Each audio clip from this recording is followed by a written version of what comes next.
A u Pazinu? Smijeh, zabava.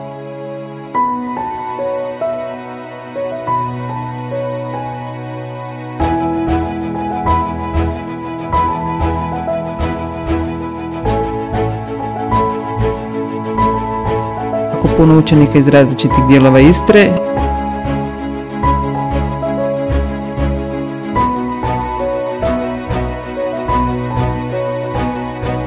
Moderna, nova, individualne mobilnosti. Ima modernu tehnologiju.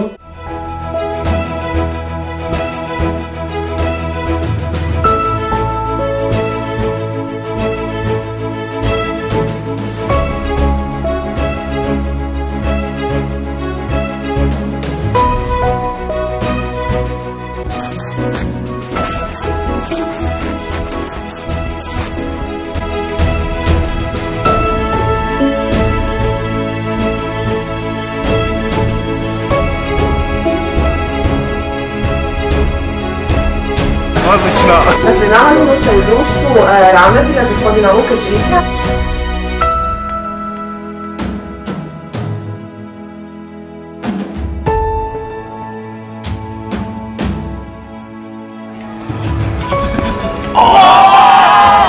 Očistili smo sve lampe oko škole i posadili drvo. Tamo je drvo.